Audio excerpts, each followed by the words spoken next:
حضور علیہ الصلوۃ والسلام نماز پڑھا رہے تھے. نماز پڑھاتے پڑھاتے حضور نے ہاتھ آگے کیا, پھر پیچھے کھینچ لیا.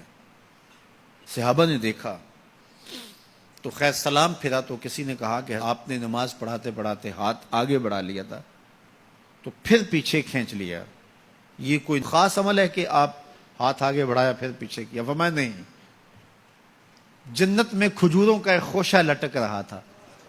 جنت میں کھجوروں کا ایک خوشہ لٹک رہا تھا, میں تمہارے لیے توڑنے لگا تھا, پھر میں نے نہیں توڑا, کل قیامت کو ہی صحیح, اور اگر میں توڑ لیتا تم کھاتے رہتے قیامت تک ختم نہ ہوتا.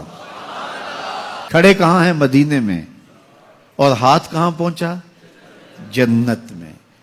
اور جنت کی کھجوریں بھی 500 سال کی اونچائی پر ہیں.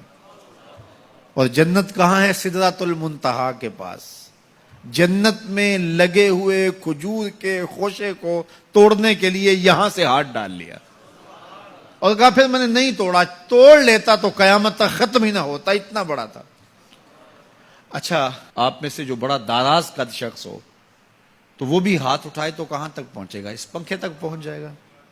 ہم پنکھے کی ہائٹ اتنی رکھی ہوئی ہے کہ ہاتھ نہ پہنچے, لیکن کوئی معمول سے زیادہ قد آور ہو تو شاید اس کا پنکھے تک پہنچ جائے, چھت تک تو کسی کا نہیں پہنچ پائے گا. میں یہاں کھڑا ہوں, زمین سے 2 فٹ اونچا ہوں, لیکن میں بھی اگر ہاتھ اٹھاؤں تو میرا ہاتھ بھی چھت تک نہیں پہنچ پائے گا. ہاں, میری نظر آسمان تک جاتی ہے, اور جس کا ہاتھ جنت تک جاتا ہے اس کی نگاہیں کہاں تک جاتی ہیں؟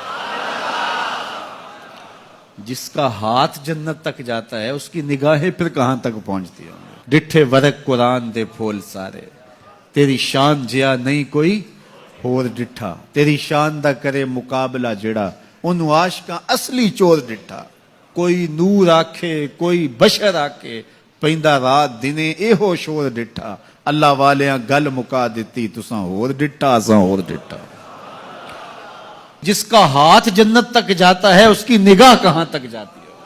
وَإِنِّي أَرَىٰ مَا لَا تَرَوْنَ وَأَسْمَعُ مَا لَا تَسْمَعُونَ. جو میں دیکھتا ہوں وہ تم, اور جو میں سنتا ہوں وہ تم نہیں سنتے.